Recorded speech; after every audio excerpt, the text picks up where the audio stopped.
Oh, where I set up mines? Hmm. Mostly oil fields. So um, anywhere where there's basically economically stranded natural gas. So commonly like vent sources. So natural gas that they're venting out of the wellhead, Hmm. and they do that. They're allowed to do that in up to certain volumes, but um, now there's like carbon penalties on a lot of that for methane emissions. So we go after that. I sort of call it I call it liability gas, like gas that they need to spend money to dispose of. So it already represents a liability to them. So in terms of like geographically, we got about 40 deployments right now. They're all relatively small scale. Like they're not all like they're not megawatt size usually in scope, but most of them are in Canada. But we got them in Texas, Michigan, uh, hopefully North Dakota right away.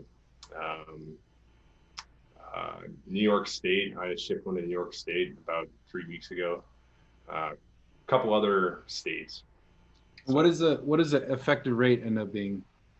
sorry, What does the effective rate end up being? the rate, like the kilowatt, like the load. Yeah. Yep. Um, we build like in house. We build like 50 kilowatt gen sets, and I know that sounds small, but it just happens to be like a commodity engine. So it's like cost per kilowatt. It's the right it's the right solution for these guys. Our stuff is up to like 400. Usually each site is anywhere between 50 and 400 kilowatt. But most of them are a lot of them like our customers are oil and gas producers.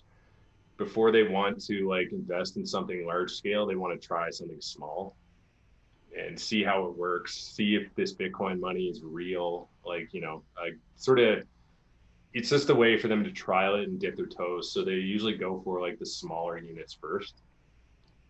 So we have a lot of customers that are big oil companies, but they've only bought like either they supplied a small gen set and we supplied the data center, or they bought like a small data center.